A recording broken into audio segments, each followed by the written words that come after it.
Welcome to the Squeak Factor. This is your DJ Serena. Today I have a special guest on the show, Dale, the bassist from Seether. Welcome, welcome. How are you? Good. Thank you.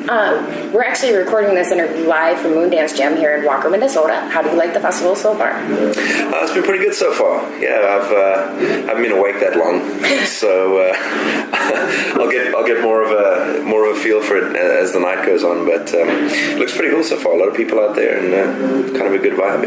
Yeah. Yay! That's awesome. It's fucking awesome. Hey, so you know what? I know I don't have a whole lot of time, so let's get started. I have to tell you that the first song that I heard from Seether was Remedy, and that was my hook, and I was a fan of the band's music from there on. Tell us about that song and how it made you feel when you were producing it. Yeah, Remedy, that's actually one of my favorite ones too, and right on. We usually close the show with it too, because it seems to get, if not the best response, certainly one of the best responses. But yeah, I think it was one of those songs when when we were recording it, it just had an energy about it, and I guess a hooky melody in the chorus, and I don't know, I instantly like the song, and I guess you just get a feeling sometimes like, wow, okay, I think this is going to be a big song for us, and amazing. It's not always the case, I think one's a little biased sometimes, for your own music, so it sometimes takes an exterior set of ears to really be the judge, but yeah, I enjoy that song. Oh God. Hey, I had another quick question for you. Your collaborations with Sean Morgan and Amy Lee were a huge success. Do you see any more collaborations like that in the near future? Possibly. I don't know who we'd want to work with, though. I think maybe it might be cool to do something with one of the some old school guys, like I don't know, like an Eddie Vedder or something along those kind of lines. But we have no real plans to do that. But I think if something really cool comes up, and if we can figure out what we want to do and who we want to do it with, and both parties are keen, I think we'd be down for it. Very awesome. Where did you come up with the name Seether? We actually took it from a song, a Veruca Salt song. That's and now been answered. We've all been wondering. Yeah, it's funny. It's one of the hardest things in a band is to name it. Everything's been taken. Like, you think of a name and you go on Google and type it in, and it's somewhere there's a band called that. Like, there's a band in Pennsylvania called this, and it's amazing how many bands there are out there that everything's taken. So absolutely, we liked the song. We thought it was a cool name. We Googled it. It wasn't taken, so right on. That was it. What made you guys change the name from Star and Gas? Our record label actually made us change it. Really? Yeah, we came over to the States, and basically it was right after 9/11. So basically everyone in New York and the country were, everyone was really sensitive and really scared, and they basically said, look, sarin gas is, this toxic nerve agent that was used in terrorist attacks in Japan and whatnot, and so you need to change the name because people are never going to support a band that, with that connotation. And we didn't really get it. We're like, well, I mean, it's completely different things, but we decided, well, it's kind of a new beginning for us in a way, starting again in the States. So we said, well, we'll change the name. We'll pick out fights and play the game, play ball. Hey, you definitely have answered the running question that we've all been wondering about the band being named after the Veruca Salt song, and yeah, it is. I have to say, I've heard Isolate and Medicate. I am in love with the CD. Thank you. I am absolutely in love with it. When you guys came over, did you know Sean, John, and Brian for a very long time before you came over? Did you guys grow up together? No. Sean and I came over in 2000, January of 2002. We moved to the States, and our drummer stayed behind. So we, had a few drummers in the interim, and then met Johnny, and then just instantly clicked with him. So he's been our guy for a long time. And then Brian, we've actually just been friends for a while. He used to work for Schecter Guitars, and those are the guitars that Sean and I play. And then he wanted to get out of that sort of corporate scene, and we said, well, hey buddy, come on the road and let's party kind of thing. So he was like our guitar tech for a while, and we started dabbling with the idea of maybe getting a guy, a live guy again on stage, to fill up the sound a little bit and all that. And Brian was just kind of the logical step. He was already in the organization. He's a good friend of ours, and it just kind of made sense to do it that way. So right on, right on. No-brainer. Just a quick question about you. What was it like growing up in South Africa? I had a very good childhood. I think I grew up in a suburb, not too different to the States. I grew up watching A-Team and Three's Company and stuff like that. So we certainly had our fair share of American culture, and then European culture too. Okay. And then with obvious African culture. So it was a big sort of mix of things. But yeah, I mean it's. I grew up in such a crazy time there, the fall of apartheid and everything, and I didn't understand at the time the gravity of everything. I just remember I was a little kid and black kids started coming to the school, and we're like, okay, cool. We didn't realize the whole implication of everything, so it was kind of cool that I was there in such a important part of history, and absolutely, didn't understand it at the time, but now looking back, I'm like, wow, that was quite a thing. Pretty epic. But yeah, it was good. It was went to church on Sundays and grew up in a suburb. Right on. Rode my bicycle, all that stuff. Yeah. That's awesome. That's awesome. Is there a huge rock influence in South Africa? Somewhat. It's not that big. I say people there more listen to. The biggest selling music there is like African gospel music's really big. There's our form of sort of hip hop. It's called Kwaito, and it's like an African style of hip hop. Okay. That's very popular. Afrikaans music's popular, which is borderline sort of country-ish stuff. I've heard a little bit of it, but I'm not too familiar with it. And then obviously pop music is huge, and then rock's left with pretty much the smallest slice of the pie, I'd say.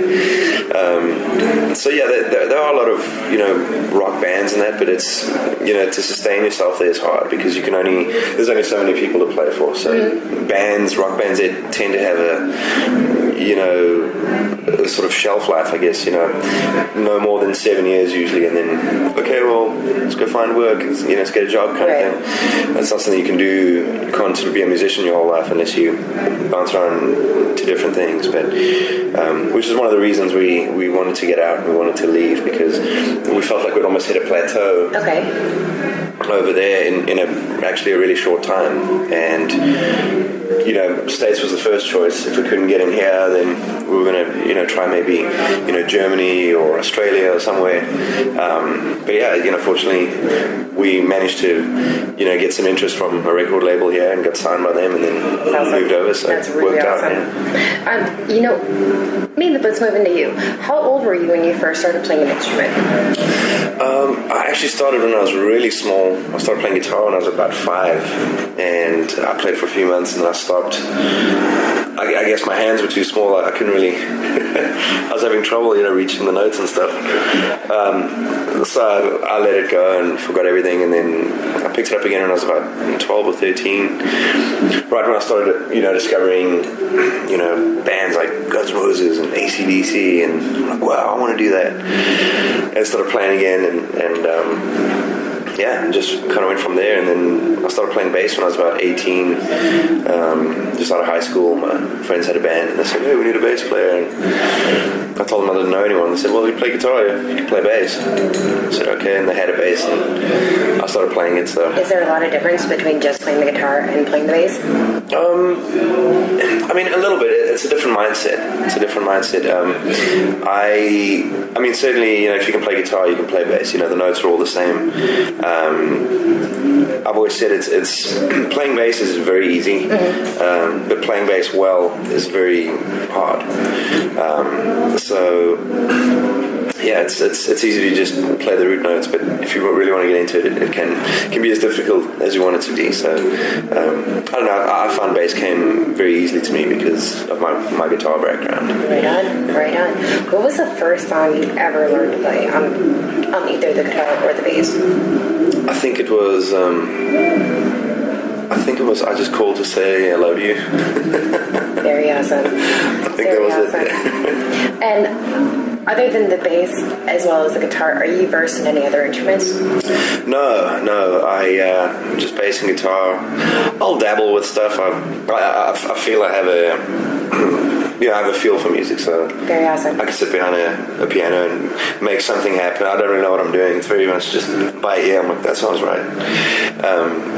But I mean, I'm not, I can pick up drumsticks and play a beat, but I wouldn't say I'm good at anything else. But I can dabble. I can, that's awesome. Mess around with stuff. Yep. Mm-hmm. I do. That's completely awesome. I would like to ever probably learn myself, but yeah, it's maybe at some point I'd like to be able to learn the piano. I mean, it's a beautiful instrument. Violin's actually one of my favorite instruments. I think it's beautiful. So maybe someday when I got a lot of time and I'm bored, maybe I'll go take some sort of lessons and something. Very cool. Geddy Lee, Lemmy, Chris Squire, Stu Ham, are they who possibly influenced you into wanting to play the bass? Yeah. I think all the bands I listened to growing up, I think they all have an influence. I would say actually growing up I was more influenced by guitarists, because I played guitar myself. So whether it was Slash or The Edge or I was like, wow, this is so cool, and James Hetfield and I'm like, I want to do that. And then I just kind of fell into bass by accident because my friends, I hadn't really thought of playing it before. And then I started in that band, and I just loved it. I'm like, wow, this is so cool. Like, why haven't I, picked this up before, kind of thing. So yeah, it was kind of by mistake that I started, but really, I really clicked with it, and I was like, yeah, this is what I'm meant to do, instead of the guitar. Fucking amen. That's awesome. How old were you when you knew you wanted to get into the music scene? It's funny. Growing up in South Africa, it's not a realistic. It's not a realistic goal. Really? What do you want to do? You're like, well, I want to be a, musician. I want to be in a band. I want to, and us being the first South African band to really kind of break out. Yeah. It's kind of like getting the winning lottery ticket. I think the odds are about the same. So, I certainly feel very fortunate, but it was always something that I wanted to do, but it was more of a pipe dream. It wasn't like a realistic goal. The realistic goal would be, go to school, get a job, get a haircut. But yeah, I'd say since young, it's always been in my blood. It's always been something I wanted to do. I always loved music. Other family members are into the music scene as well? No. My sister is a reverend. A Methodist reverend, yeah. And my parents not musical at all. Okay. So my sister's a little musical. She's actually, she sings well and that, dabbles on the piano a little bit. But I don't know where we got her from because my parents I've heard him sing and attempt to sing, and it's just not. It doesn't go too well. Could you see Seether being on The Simpsons, South Park, or Family Guy? Absolutely. That's awesome. Yeah, that's awesome. I love all those shows too. So it would actually be an honor to, if you're popular enough for them to make fun of you or anything like that. It's kind of an honor. It's like if Weird Al does a song of yours, like, wow, I really made it. Right on. I did get a chance to see Seether live in Uproar in San Diego in 2011, which I can't tell you enough was an amazing show. 3 Days Grace, Adam, formerly from 3 Days Grace, got on stage and sang with Sean, which blew me away. I couldn't move. I was standing there. Yeah. And is there any chance that there's going to be like anything in the works with you in 3 Days Grace again? Yeah, I mean, we're really good friends with those guys. And right funny enough, we just played last night with them, so hadn't seen him in a bit, got to catch up, and it's a shame that Adam left. You know, I'm not sure exactly the circumstances are. It's the kind of thing when you see old pals, you don't want to bring up. Yeah, you definitely don't. You rather want to talk about the good stuff, but yeah, they're rocking, so that's really and they sounded really good, and you know, they seem happy and you know, still doing their thing. So yeah, I'd be open to doing stuff with those guys, and we're always down to tour with them. It's always nice to tour with your friends. Absolutely, makes all the difference. Absolutely. One of our DJs was wondering who the song "Gasoline" was written about. I don't think it's written about one particular person. I think it's just written about people in general, and you know, things like you know, MTV and you know, the sort of fashion industry and you know, women's magazines and all that kind of stuff. I think it's just a kind of a stab at all those things that are kind of wrong, you know, wrong with our culture. Yeah. Are you looking at any future or side projects down the line, maybe in the near future? Nothing in particular, but yeah, I'd be down for something. You know, when we take time off, we tend to, you know, between albums, we tend to take a lot of time off, and I think it's important to take that time off, but so you can stay grounded. But after a few months, you know, you start itching to want to play again. So I'd be down. I filled in and played bass with Thin Lizzy for a week in rehearsals for one of their tours, and that was fun. You know, just something like that. You know, I'm a huge fan. So I am as well. Yeah, so just get in there and, you know, play all the songs that I grew up loving, all except Whiskey in the Jar. I don't know why we didn't play that, but played everything else from Cowboy Song to Boys Are Back in Town, and it was great. It was so much fun. So if I ever had the chance to do anything like that again, I'd certainly jump at it. Yeah. Right on. If our DJ Wicked from the Wicked Ways show on Radio Work was here, he would ask you, boxers or briefs?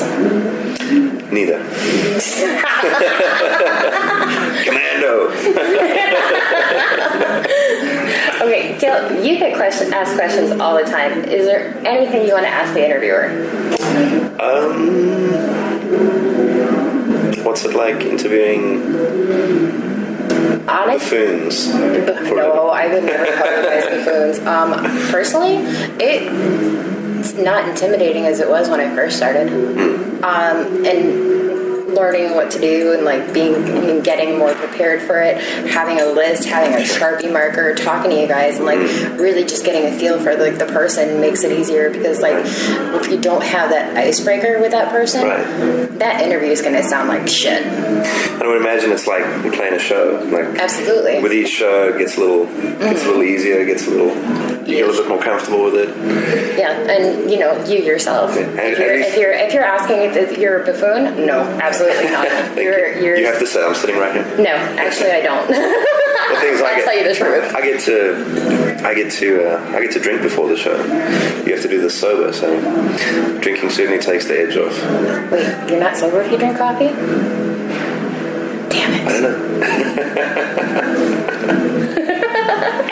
Well, listen, I chewed your ear long enough. Thank you so much for being here and agreeing to be on the show. Is there anything else that you want to add? No, I guess just you know, say thanks to the fans and you know, people that let us ride around on the bus and do stupid things and right on. Not cut our hair and get real jobs and yeah, people come to the shows and buy the CDs and yeah, that's awesome. Let us, you know, live our boyhood dreams. It's really awesome. Cool. Yeah, thank you. Okay, you guys have heard it here first on the Squeak Factor. This is your DJ Serena. We just spent some time here with Dale from Seether. Make sure you're heading over to the band's website to check them out. It's Instagram.com/SeetherOfficial, Twitter.com/SeetherOfficial, Facebook.com/Seether, and Seether.